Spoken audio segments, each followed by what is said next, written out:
અને થોડા ફૂલાવડા લઈ લઈએ.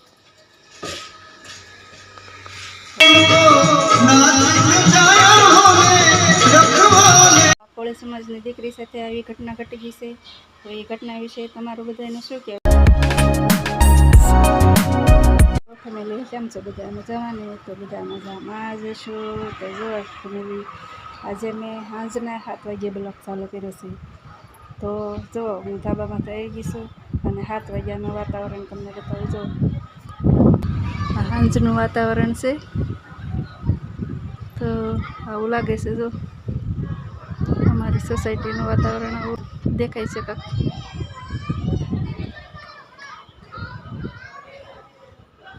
જો આ બાજુથી તે બતાવું તમને.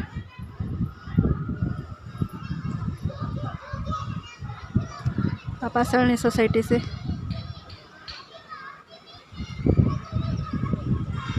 આવી રીતના કાંક થોડા થોડા વાદળા છે. જો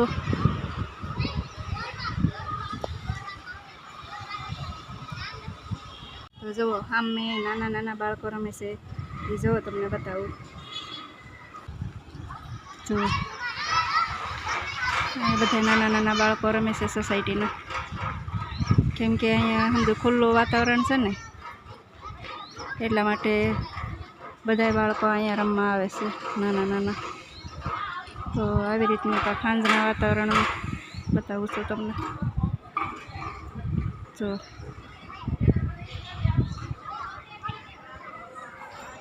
પેલા બેન કાંક પ્રસાદી વેચે છે જો નાના છોકરાને. અને અહીંયા અમારે રોડ છે તો આવી રીતનું લાગે છે. જો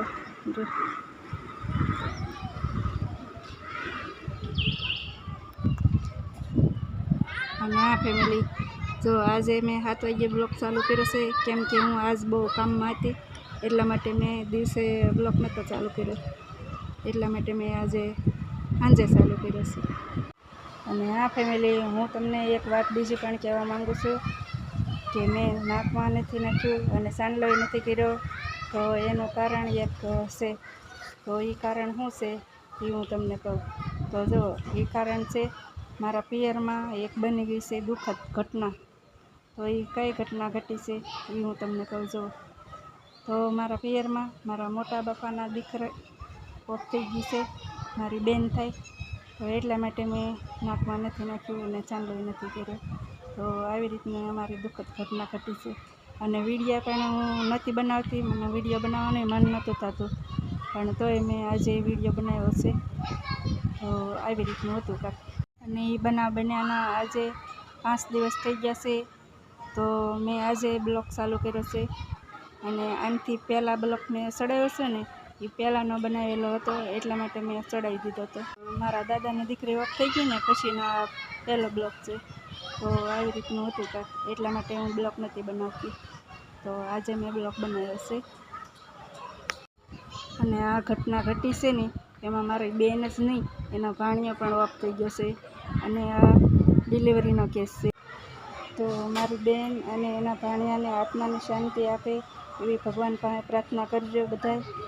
અને કોમેન્ટમાં કહેજો કે આવી ઘટના ઘટી છે એ વિશે તમારું શું કહેવું છે. હાલો હવે નીચે આવીશું ધાબામાંથી અને હવે રસોઈ બનાવી નાખું રાતની.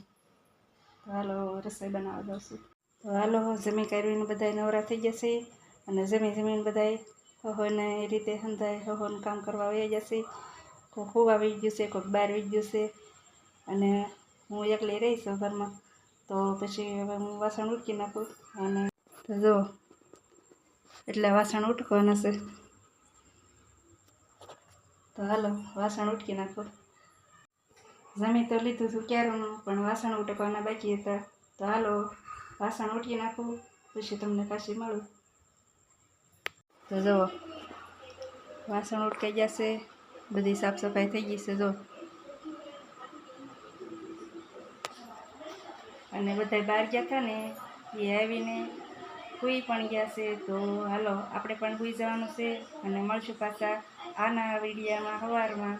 જો આપણે સવાર પડી ગયું છે અને સવારના જય માતાજી બધાની. તો જો આવી ગયા છીએ રોજની જેમ રસોડામાં. તો જો આમાં મેકી દીધા છે બટેટા બાફા, બટેટા અને વટાણા બે ભેગું શાક બનાવવા માટે, અને અમે કીધું છે દૂધ ગરમ કરવા ચા બનાવવા માટે. તો હાલો આપણે અત્યારમાં રસોઈ બનાવવા મળવી, આપણે રોજનું કામ કરવા મળવી, જલ્દી રસોઈ બનાવી નાખું. હાલો હવે ટિફિન બનાવવાનું હોય અત્યારમાં, તો જલ્દી ટિફિન બનાવવા મળવી, નકર થઈ જશે મોડું. તો જુઓ આજે છે શ્રાવણ મહિનાનો બીજો સોમવાર, તો આપણે ભોળાનાથના મંદિરે જઈને પ્રાર્થના કરવાની છે કે મારા બહેનના અને ભાણિયાના દેવી આરાધનાને શાંતિ આપે. તો એના માટે આપણે હાલો જઈએ મંદિરે. તો મંદિરે જવા માટે જો અહીંથી આપણે ફૂલ લઈ લઈએ થોડા. તો જો આવી રીતના ફૂલ છે ને, તો એમાંથી થોડા ફૂલ લઈ લઈએ મંદિરે જવા માટે, ભોળાનાથને ચડાવવા માટે.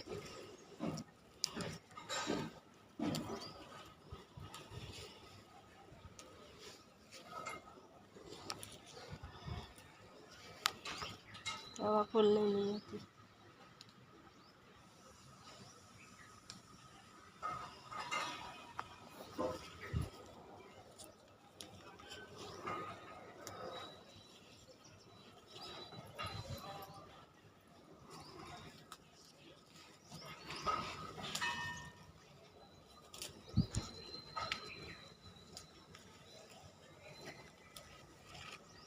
તો હાલો થોડાક ફૂલ આ લીધા છે અને થોડાક ફૂલ આવડા લઈ લઈએ.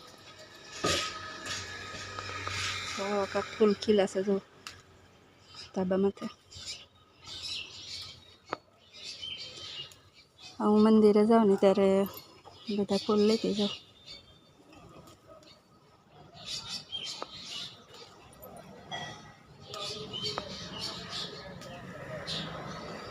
તો હાલો થોડા ફૂલ કોમન પ્લોટમાંથી લેવાના છે. તો જો સામે છે બીલીપત્રનું ઝાડ ને ફૂલનું ઝાડ, બે સામે છે કોમન પ્લોટમાં. તો ત્યાંથી થોડા લેતા જશું. તો હાલો હવે નીચે જઈએ.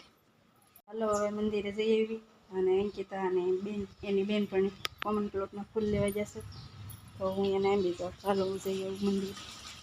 જો આપણે મંદિરે આવી જશે, ભોળાનાથના મંદિરે.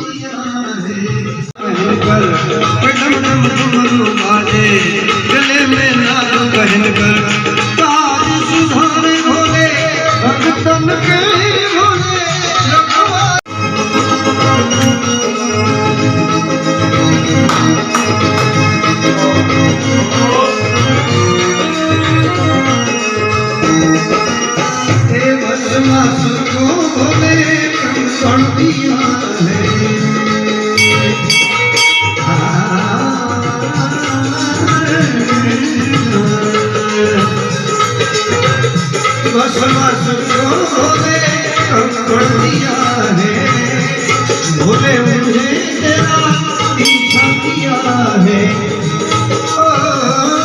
पढ़ने के को नाच जाया होले रखवाले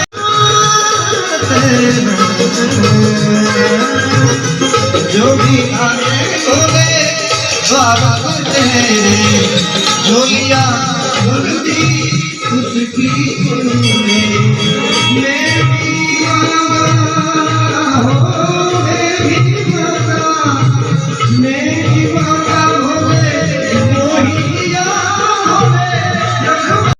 તો જો આપણે ભોળાનાથના મંદિરે દર્શન કરી લીધા છે, અને હવે હાલો જઈએ મામાદેવના ઓટે. તો અંકિતા લોટી ભરવા ગઈ છે સામે જો. હાલો મામાદેવના ઓટે દર્શન કરવા.